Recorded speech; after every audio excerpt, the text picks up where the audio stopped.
السلام علیکم ورحمۃ اللہ وبرکاتہ۔ الحمد للہ رب العالمین، نحمده ونستعینه ونستغفره ونصلی ونسلم علی سیدنا محمد رسول اللہ۔ محترم ناظرین کرام، آپ دیکھ رہے ہیں ترجمان الکتاب یوٹیوب چینل۔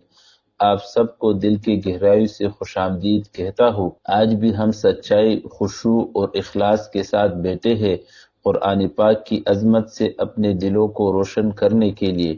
میری درخواست ہے کہ آپ آخر تک جڑے رہیے، کیونکہ قرآن کی ان برکتوں کا تذکرہ صرف علم نہیں دیتا، دل کو زندہ کرتا ہے۔ آج ہم فضائل قرآن سے مندرجہ ذیل احادیث آپ کے سامنے پیش کریں گے۔ نمبر 1، نماز میں قرآن پڑھنے کی فضیلت۔ نمبر 2، قرآن کو دیکھ کر پڑھنے کا اجر۔ نمبر 3، زنگ آلود دلوں کا علاج قرآن کے ذریعے۔ آئیے اب ہم فضائل قرآن سے پڑھتے ہیں۔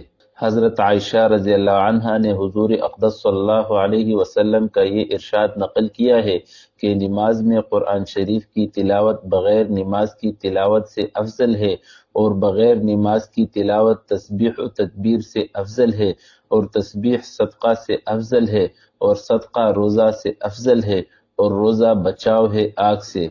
حضرت عائشہ رضی اللہ عنہا نے حضور اقدس صلی اللہ علیہ وسلم کا یہ ارشاد نقل کیا ہے کہ نماز میں قرآن شریف کی تلاوت بغیر نماز کی تلاوت سے افضل ہے، اور بغیر نماز کی تلاوت تسبیح و تکبیر سے افضل ہے، اور تسبیح صدقہ سے افضل ہے، اور صدقہ روزہ سے افضل ہے، اور روزہ بچاؤ ہے آگ سے۔ تلاوت کا اذکار سے افضل ہونا ظاہر ہے، اس لیے کہ یہ کلام الہی ہے، اور پہلے معلوم ہو چکا کہ اللہ تعالیٰ کے کلام کو اوروں کے کلام پر وہی فضیلت ہے جو اللہ تعالیٰ کو فضیلت ہے مخلوق پر۔ ذکر اللہ کا افضل ہونا صدقہ سے اور روایات میں بھی وارد ہے، اور صدقے کا روزہ سے افضل ہونا جیسا کہ اس روایت سے معلوم ہوتا ہے دوسری بعض روایات کے خلاف ہے، جن سے روزہ کی فضیلت معلوم ہوتی ہے، لیکن یہ احوال کے اعتبار سے مختلف ہے۔ بعض حالتوں میں روزہ افضل ہے اور بعض میں صدقہ۔ اسی طرح لوگوں کے اعتبار سے بھی مختلف ہے، بعض لوگوں کے لیے روزہ افضل ہے، اور جبکہ روزہ آگ سے بچاؤ ہے، جس کا درجہ اس روایت میں سب سے اخیر میں ہے۔ تو پھر تلاوت کلام اللہ کا کیا کہنا جو سب سے اول ہے۔ صاحب احیاء نے حضرت علی کرم اللہ وجہ سے نقل کیا ہے کہ جس شخص نے نماز میں کھڑے ہو کر کلام پاک پڑھا، اس کو ہر حرف پر 100 نیکیاں ملے گی، اور جس شخص نے نماز میں بیٹھ کر پڑھا، اس کے لیے 50 نیکیاں، اور جس نے بغیر نماز کے وضو کے ساتھ پڑھا، اس کے لیے 25 نیکیاں، اور جس نے بلا وضو پڑھا، اس کے لیے 10 نیکیاں، اور جو شخص پڑھے نہیں بلکہ صرف پڑھنے والی کی طرف کان لگا کر سنے، اس کے لیے بھی ہر حرف کے بدلے 1 نیکی۔ ابو ہریرہ رضی اللہ عنہ کہتے ہیں کہ حضور اقدس صلی اللہ علیہ وسلم نے فرمایا، کیا تم میں سے کوئی پسند کرتا ہے کہ جب گھر واپس آئے تو 3 اونٹنیاں حاملہ بڑی اور موٹی اس کو مل جاوے؟ ہم نے عرض کیا کہ بے شک، ضرور پسند کرتے ہیں۔ حضور صلی اللہ علیہ وسلم نے فرمایا کہ 3 آیتیں جن کو تم میں سے کوئی نماز میں پڑھ لے، وہ 3 حاملہ بڑی اور موٹی اونٹنیوں سے افضل ہے۔ ابو ہریرہ رضی اللہ عنہ کہتے ہیں کہ حضور اقدس صلی اللہ علیہ وسلم نے فرمایا، کیا تم میں سے کوئی پسند کرتا ہے کہ جب گھر واپس آئے تو 3 اونٹنیاں حاملہ بڑی اور موٹی اس کو مل جاوے؟ ہم نے عرض کیا کہ بے شک، ضرور پسند کرتے ہیں۔ حضور صلی اللہ علیہ وسلم نے فرمایا کہ 3 آیتیں جن کو تم میں سے کوئی نماز میں پڑھ لے، وہ 3 حاملہ بڑی اور موٹی اونٹنیوں سے افضل ہے۔ اس سے ملتا جلتا مضمون حدیث نمبر 3 میں گزر چکا ہے۔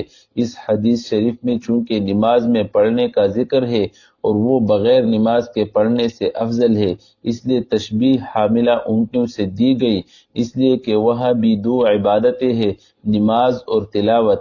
ایسے ہی یہاں بھی 2 چیزیں ہیں، اونٹنی اور اس کا حمل۔ میں حدیث نمبر 3 کے فائدے میں لکھ چکا ہوں کہ اس قسم کی احادیث سے صرف تشبیہ مراد ہوتی ہے، ورنہ ایک آیت کا باقی اجر 1000 فانی اونٹنیوں سے افضل ہے۔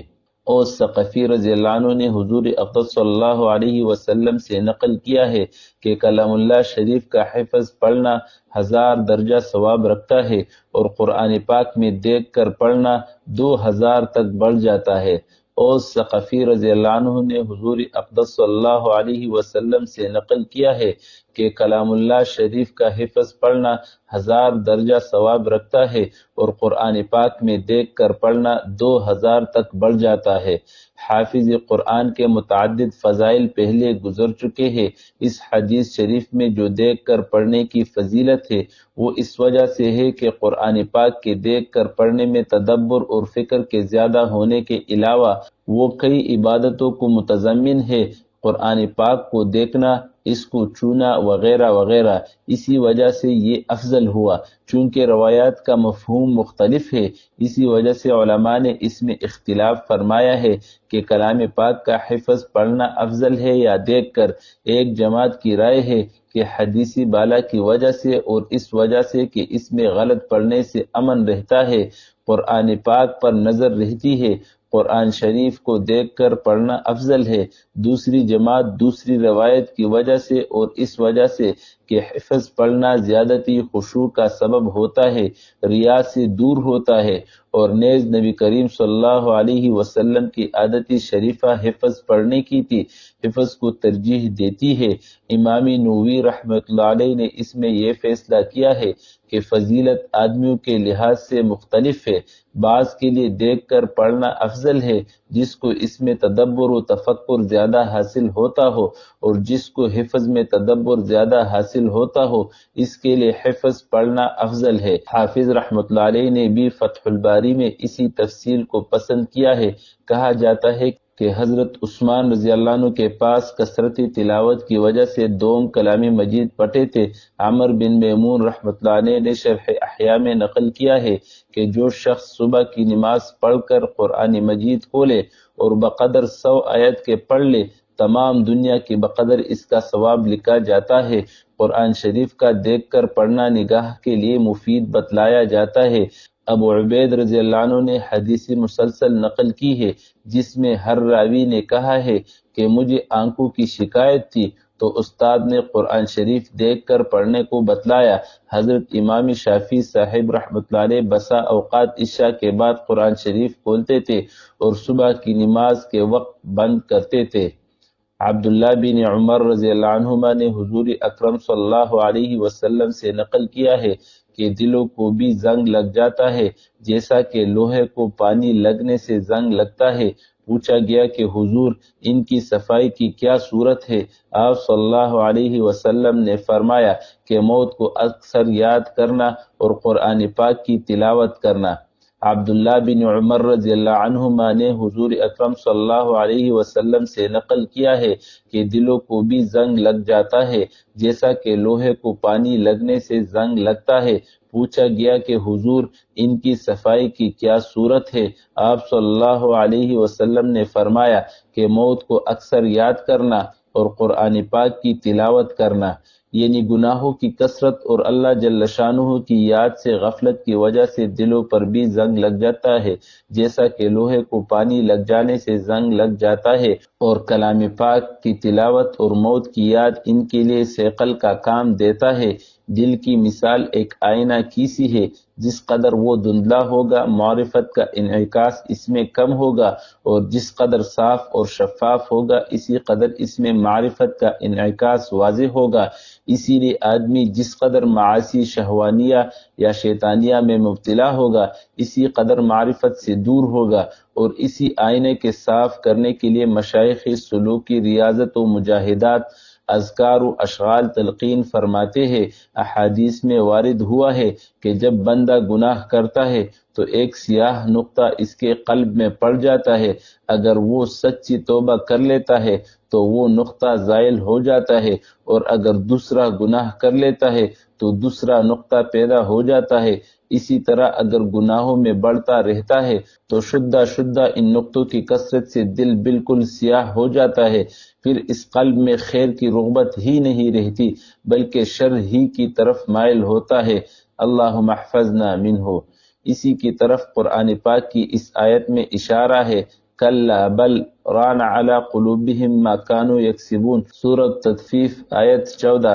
بے شک ان کے قلوب پر زنگ جما دیا ان کی بداعمالیوں نے۔ ایک حدیث میں آتا ہے کہ حضور اقدس صلی اللہ علیہ وسلم نے ارشاد فرمایا کہ دو واعظ چھوڑتا ہوں، ایک بولنے والا، دوسرا خاموش۔ بولنے والا قرآن شریف ہے اور خاموش موت کی یاد۔